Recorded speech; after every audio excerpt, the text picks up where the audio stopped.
DMTV, Billy Kamalo Banaibele.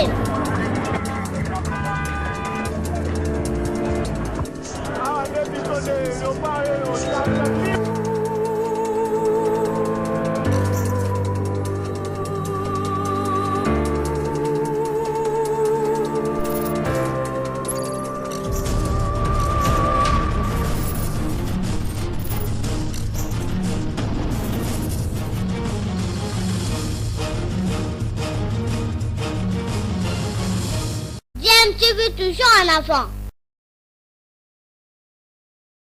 Vous êtes sur DMTV, bonjour, bonsoir, cela dépend à l'heure à laquelle vous nous suivez. Tout le plaisir est pour nous de vous retrouver et de savoir que vous êtes nombreux en train de suivre votre chaîne YouTube DMTV. DMTV, bien sûr, qui vous propose l'actualité, mais vous propose également des analyses et des réflexions sur des sujets d'actualité, des faits sociaux ou tout simplement des réalités que nous observons ici chez nous en République démocratique du Congo. Ce jour, nous voulons faire une réflexion par rapport à l'actualité politique de l'heure. Mais avant de faire la réflexion en question, permettez-nous de revenir sur ce que nous nous sommes donnés comme devoir, c'est-à-dire vous rappeler et de nous rappeler à nous tous, de nous protéger face à cette maladie à Covid-19. Vous le savez, on parle de deuxième vague ici en République démocratique du Congo. Ça a appelé les autorités à décider justement d'une mesure instaurant un couvre-feu de 21h à 5h du matin, mesure contestée d'ailleurs par la population, mais n'oublions pas que nous devons absolument continuer à respecter des mesures barrières parce que c'est la condition sine qua non si nous voulons éviter en tout cas d'attraper cette maladie à Covid-19. La prévention restant en tout cas notre meilleure arme pour lutter efficacement contre cette maladie. Le sujet en question, c'est l'interrogation que nous sommes faits sur la réflexion du professeur Jacques Joly au regard de la situation de l'heure. Vous le savez, il y a en tout cas du mouvement qui se passe dans la classe politique depuis l'annonce du chef de l'État, en tout cas de la constitution d'une union sacrée pour la nation en vue de démarrer, en vue de travailler, visiblement pour l'intérêt de la population après le constat que la coalition a échoué et le chef de l'État qui a lancé en tout cas sa vision, la vision d'une union sacrée pour la nation. On a vu en tout cas tous les camps politiques bouger et ça bouge même du côté du FCC où il y a beaucoup de mouvements, des gens qui rejoignent le camp de Félix Tshisekedi. Et dans ces mouvements que nous constatons, il y a bien évidemment des inquiétudes que nous observons aussi dans le chef de certaines personnes qui estiment que tous ceux qui viennent ne sont pas des bonnes personnes à accepter en fait dans le camp d'une union sacrée puisqu'ils ont contribué justement au bilan de Joseph Kabila Kabange durant on va dire ces 18 années. Alors que dire, quelle réflexion faire justement par rapport à ce mouvement qu'on a toujours constaté dans la classe politique de la République démocratique du Congo. Ça ne date pas d'aujourd'hui, depuis l'époque, on va dire au lendemain de l'indépendance du pays et à l'époque des 32 ans de Maréchal Mobutu et même lorsque Joseph Kabila a pris le pouvoir, on a toujours constaté du mouvement. On a appelé parfois débauchage où le camp de Joseph Kabila ou du président Mobutu allait débaucher dans l'opposition pour affaiblir davantage l'opposition, mais également dans certaines autres mesures, dans certains cas, ce sont eux-mêmes les politiciens qui vont solliciter l'autre camp pour en faire partie et certainement pour, dans un but bien précis, de participer à la gestion et ainsi avoir une parcelle de pouvoir et quelque part. Et le professeur Jacques Joly a fait une réflexion par rapport à cela. Nous trouvons que cette réflexion peut, dans une certaine mesure, aider le chef de l'État à être prudent, en tout cas lorsqu'il reçoit toutes ces personnalités qui viennent dans l'Union sacrée pour la nation, qu'ils se disent que tous ne viennent pas réellement pour la vision que je suis en train d'impulser, mais ils viennent peut-être pour d'autres raisons et peut-être pour se protéger parce que ayant participé à la gestion en passé. Je vous propose d'abord de suivre le professeur Jacques Joly. Ensuite, nous allons revenir pour poursuivre notre petite analyse et surtout en rapport avec ce qu'il va à dire. Je rappelle que vous suivez votre chaîne YouTube DMTV. Vous n'êtes pas encore abonné, mais s'il vous plaît, abonnez-vous et n'oubliez pas de cliquer sur la petite cloche de notification car elle vous permettra en tout cas de ne plus rien manquer les prochaines vidéos que nous suivrons ici. Merci encore une fois à vous. Nous nous retrouvons tout de suite après. Je ne parle même pas du suivisme pathologique, de la transhumance. Quelqu'un qui était kabiliste pur et dur, il peut en 48 heures devenir tshisekedi pur et lire encore. Et puis il vous dit, mon cher frère, la politique, il faut être réaliste. J'ai créé ces partis-ci pour rester à l'opposition. Donc il n'y a pas d'idéologie.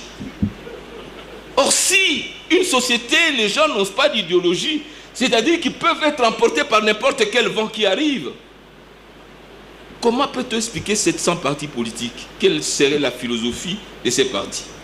Voilà, nous sommes de retour. Vous venez de suivre là le professeur Jacques Joly. Jacques Joly qui parle justement de ce que nous constatons tous, ce qu'il appelle le suivisme pathologique, de la transhumance. Transhumance, c'est-à-dire des politiciens qui quittent leur camp et qui vont dans un autre camp sans que ce ne soit pour des raisons idéologiques. La transhumance, finalement, c'est quoi la transhumance? De sa définition, c'est le fait... c'est la migration périodique du bétail entre les pâturages d'hiver et les pâturages d'été.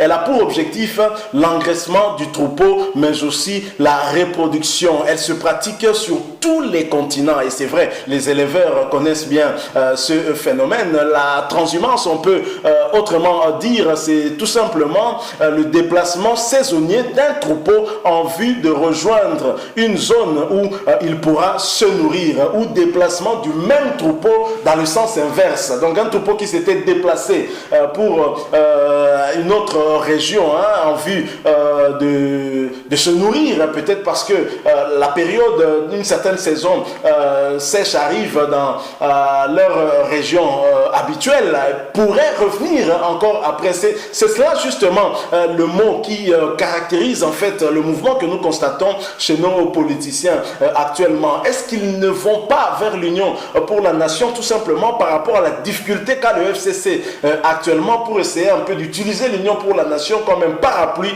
et se protéger le temps de voir peut-être les choses se réorganiser au niveau du FCC, voir ce qui va advenir à 2023. Et c'est de cela que le professeur Jacques Joly parle. Il n'y a pas question d'idéologie politique, c'est juste pour des raisons de ventre. Et lorsque bien évidemment vous interrogez certains de ces politiciens, ils vous parlent d'être plutôt réaliste. Il faut être réaliste. Donc il ne s'agit pas d'idéologie politique, mais plutôt de réalisme. On dirait peut-être réalisme politique. Je vous propose de suivre un acteur politique dont les propos vont bien illustrer la réflexion du professeur Jacques Joly. Il s'agit bien de Denis Kambayi qui fait partie du PPRD, mais je vous propose d'abord de l'écouter. Et même si ses propos sont en lingala, nous allons essayer de traduire pour ceux qui ne comprendront pas le lingala, mais nous savons que la plupart comprendront en tout cas, s'il s'agit des Congolais. Nous allons essayer d'expliquer un tout petit peu en gros l'idée générale de cet extrait que nous vous proposons. Je rappelle que vous suivez toujours votre chaîne YouTube DMTV et bien évidemment, si vous n'êtes pas encore abonné, s'il vous plaît, abonnez-vous et n'oubliez pas de cliquer aussi sur cette petite cloche de notification pour l'activer. Merci, suivons cet extrait et nous nous retrouvons bien sûr tout de suite après. En plus aussi, il y a beaucoup dans l'Union sacrée et il y a que non, on dit tendance parce que nous risquons de faire la même chose. Tout déshabiller Saint-Pierre pour avoir habillé Saint-Paul. Autant mourir trop. Eh, non, t'as moi trop. T'as trop côté. C'est déjà plus. Déjà plus, il y a des choses observées. Vous avez vu Zaïdi, vous avez Mais nous sommes partout. là. Zélana expliqué. Bon, on n'est pas fâché dans le moyen. Je vais l'expliquer. C'est la social-démocratie. Ce qu'on a zolo par exemple contact. Vous allez na UDPS. Oui. Ensuite on a vu Zaïdi Ngoma. Exactement. Après on le qui. Na PPRD. PPRD na Copa via Bochab. Na Copa via Bochab a convaincre biso na tozali ngai Pacho Panda via ingele photo na via Lumea. Donc on via ingele photo na muto politique akala via pesa tala te basana ba via Chimbombo tout ça. Et on dit ngana wana parti na bino na de mais bon appuyer na bele telo na ye via de la patron elo ko mo DDC. La démocratie so ki na yeba rasena be la beta elo ko na Constance. Constance. Là il y a le loma qui les gagne. Il y a un moment qui les gagne. Mais nous on a nani. Le député provincial. Mike Sambi na télévision. Il y a qui les gagne les lots. Il y a un moment qui les gagne. Il y a un moment qui les gagne pour le papa. Il y a un moment qui les gagne. Il y a un moment réalisme. Il y a un moment réalisme qui n'est allié par rapport à l'école de formation. Dans la social-démocrate. Dans la social-démocrate, dans la social-démocrate, dans la jusque-là des sénateurs, dans la jusque-là, par rapport à Mandao, mais tu as évité où est lobby. Voilà, nous sommes de retour. Vous venez de suivre là Denis Kambaï. Vous avez compris, en tout cas pour ceux qui comprennent le lingala. C'est comme si le professeur Jacques Joly s'adressait à Denis Kambaï. Parce que ce dont le professeur Jacques Joly a parlé, en donnant un exemple d'un politicien à qui on demandait pourquoi ce changement, pourquoi quitter son camp politique et aller ailleurs, pourquoi cette transhumance. Et ce dernier répond tout simplement, il faut être réaliste. En politique, il faut savoir être réaliste. Et c'est ce que dit Denis Kambaï justement. Denis Kambaï dit ce n'est pas un problème d'inconstance politique. Alors qu'il reconnaît avoir changé de camp politique à 3 reprises, il minimise ça, il dit il n'a changé que 3 fois. Il a quitté l'UDPS pour rejoindre Zaïdi Ngoma avec la force du futur. Ensuite il va aller au PPRD. Je signale que Zaïdi Ngoma c'est celui qui avait pris l'une des places réservées à l'opposition politique lors du dialogue de Sun City en Afrique du Sud. Et c'est Etienne Tshisekedi qui a été attendu en tout cas pour ce poste-là. Malheureusement, lui s'est rétracté à la dernière minute et Zaïdi Ngoma en a profité pour prendre ce poste. Et Denis Kambaï qui en fait trahit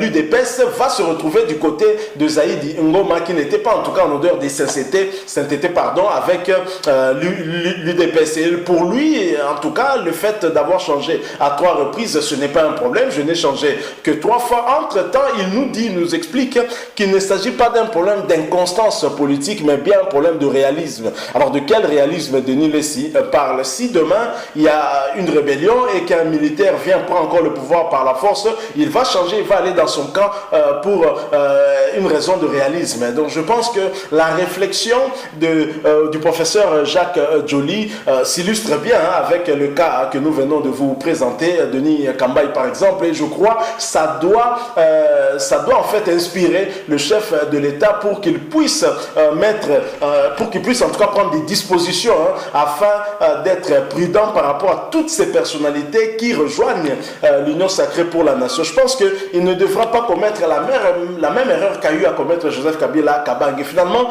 est-ce que le débauchage n'aura pas eu raison de Joseph Kabila Kabange si et seulement si le FCC ne parvenait pas à se relever? Parce que Joseph Kabila a débauché quasiment dans tous les camps, dans l'opposition et même dans la société civile. Et finalement, les premières personnalités à quitter Joseph Kabila pour rejoindre l'Union sacrée pour la nation, ce sont justement ces anciens débauchés-là qui rentrent beaucoup plus facilement. Donc au président Félix-Antoine Tshisekedi de jouer à la prudence et d'être très prudent et de savoir avec qui il est en train de traiter. J'imagine qu'il a l'expérience de la classe politique congolaise. Il connaît, puisque son papa, Etienne Tshisekedi d'heureuse mémoire, connaissait en tout cas comment notre classe politique marchait. Donc voilà la réflexion que nous avons voulu faire par rapport à ce que disait en tout cas le professeur Jacques Joly. Et si cela vous aura plu, laissez-nous un like bien évidemment. Vous avez compris qu'on est arrivé à la fin. mais aussi partagez avec nous votre opinion, votre point de vue, en nous laissant un commentaire.